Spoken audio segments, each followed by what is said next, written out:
Hello guys, welcome to G.Automotive. I am Gauradvani and today we are here for the all new Jeep Meridian. Meridian is Jeep's third offering in Indian market after Compass and Wrangler.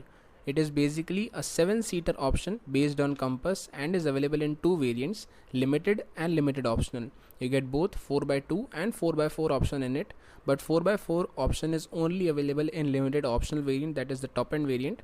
It is powered by only a single engine option, that is a 2-liter diesel engine with both manual and automatic transmissions. What are the features and is it a good option to buy if you are looking for a premium 7-seater option? Let's find out in the video. By the time if you are finding the videos to be interesting, do subscribe the channel. We are too close to 1000 subscribers. Let us now get into the video and find out everything about it. Let us start with the exterior. In the front it gets projector based LED headlamps along with LED DRLs which double up as your turn indicators too. In the front it gets chrome finished 7-slat grille which looks quite similar to the Jeep Compass. Front camera of 360-degree camera. Jeep's logo in the center. Underneath you get two chrome strips running across with two front parking sensors placed on the front bumper. Projector based LED fog lamps. And this is how the overall front end of the Jeep Meridian looks. You might notice Meridian to be quite similar from the Jeep Compass, but it has some significant changes in the front. Let us now move on to the side profile. Here it gets 18-inch diamond cut alloy wheels with tire profile of 235 A55 R18, piano black finish on the ORVMs along with turn indicator and side camera of 360-degree camera, badging of Meridian, request sensor on the driver's side door, black finished roof rails along with panoramic sunroof and shark fin antenna. Now take a wider view at the side profile of the car. It gets an overall length of 4.76 meters, width of 1.85 meters and height of 1.69 meters, and the overall wheelbase has been increased. It is now 2.78 meters. Let us now move on to the rear end. First of all, take a wider view at the rear end of the car. Talking about all the features, this is how the LED tail lamps of the Meridian look. You get the turn indicators placed here. A thick chrome strip running across the rear end along with Jeep's logo in the center. Reverse parking camera, rear wiper, rear defogger, high mount stop lamp. Badging of limited done here, with 4 reverse parking sensors placed at the rear bumper along with a chrome strip running across. Let us now open the boot. You get a powered tailgate, so you just have to press the button and it automatically opens. Being a 7-seater car, all the 3 rows are configurable, so you get a decent amount of boot space when all the 3 rows are in use. You also get a halogen boot lamp placed here. Now in order to fold the third row seats, you get a lever placed here on the left and right side. You just have to pull it and the seat folds down.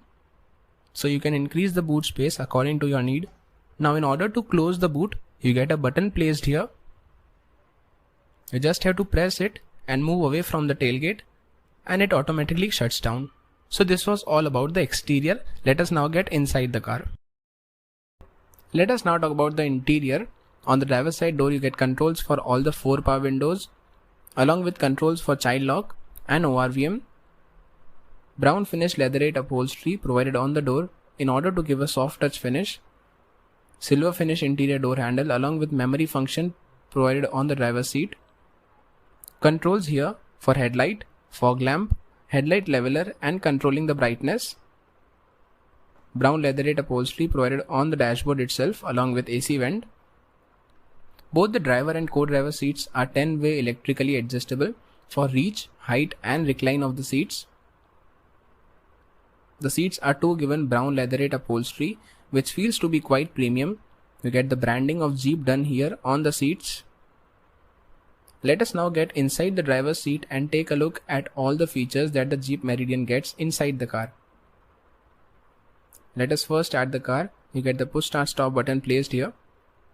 It gets a 10.25-inch fully digital instrument cluster which can be controlled by the buttons provided here on the steering wheel, as you can see on the left hand side.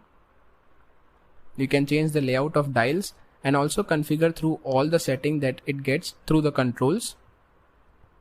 Let us now talk about the steering wheel. You get a leather wrapped steering wheel along with brown stitching all over.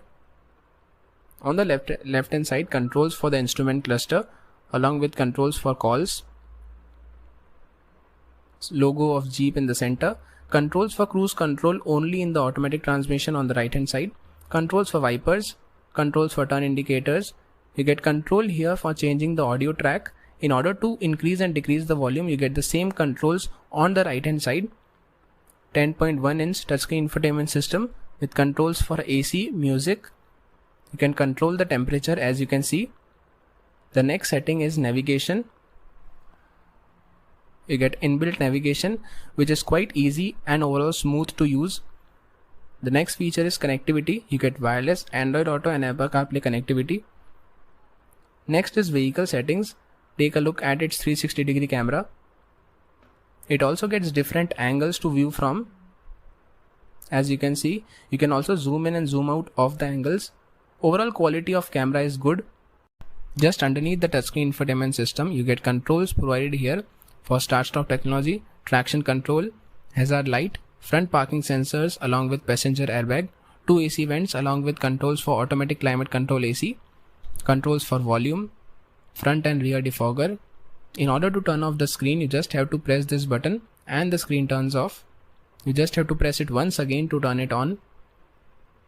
Underneath, manual gearbox, USB ports, wireless charger, electronic parking brake. Now take a look at the key of the car. It gets 3 buttons basically: to lock, to unlock and to open the boot. Jeep's logo on the other side. Twin cup holders in the center. The driver armrest gets a center storage which is quite deep. Auto dimming IRVM with controls are here for opening the boot, for cabin lights and opening the panoramic sunroof, which is quite large in size. AC vents are neatly integrated in the dashboard itself, which feels to be quite good in design language. Brown leatherette upholstery on the dashboard. The glove box is overall decently sized and it also comes with a light inside it which is halogen. And now take a wider view at the dashboard of the car. This is how the overall design of the interior looks. Let us now open the second row door. On the door you get controls placed here for power window, soft touch brown finish leatherette finish on the door, silver finished interior door handle along with a tweeter. You get 2 adjustable headrests placed at the rear along with a center armrest which comes with dual cup holders and a mobile holder in the center. Let us now get inside the second row and talk about space first. Is space decent enough for 3 adults at the rear? Talking about knee room, me being a 6 feet person, the knee room is not there. The leg room is also decent enough. When the front passenger is a 6 feet person, the seat is adjusted according to my height. You get AC vent here along with a USB charger and a 12-volt charging socket. You get magazine holders on both the seats for the second row seat passengers. And now take a wider view at the front dashboard of the car. In terms of safety, it gets 6 airbags, ABS, EBD, brake assist, electronic stability program, hill hold control and traction control. This is how the panoramic sunroof looks for the second row passengers. You get a grab handle along with a coat hook and halogen light placed inside them on both the sides. Talking about can 3 adults sit at the rear, the car being not that wide, 3 adults could sit but it would be congested for long distances. The best configuration should be 2 adults and a child in between, so there can be 7 passengers in the car. A customer when buying a 7-seater car has a primary question: what about space in the third row? Let's talk about that. In order to get entry into the third row, you get a lever placed here. You just have to pull that and the seat automatically tumbles down. So it's quite easy to get into the third row. Let's now talk about space. My height is 6 feet 2 inches and as you can see, you do not get any knee room available for a tall heighted person, and in fact for a medium heighted person it is not at all suitable because it's not just space, but when considering the under thigh support aspect, as you can see there is not at all any under thigh support available for any adult, so it is not at all suitable for us. It also gets a cup holder placed here on both the sides, 2 adjustable headrests at the rear. You get 2 AC vents placed on the roof along with controls for controlling the flow of AC. You also get a cup holder placed on the left hand side. When looking at the third row aspect from a briefer view, you conclude that it is only suitable for children. Children would also enjoy here only for short distances. Overall, Jeep could have done a better job in designing the third row and maintaining the space aspect so that adults could also accommodate. So this was all about the Jeep Meridian. It directly rivals cars like Toyota Fortuner, Mahindra's Alturas G4 and MG's Gloster. Talking about the prices, it has been priced from rupees 29,90,000 rupees to the top end variant costing rupees 36,95,000 ex showroom India. Comment down what are your thoughts about the car and what do you think about the pricing of it. And also don't forget to like, share, subscribe the channel as we are too close to 1000 subscribers. Thank you so much.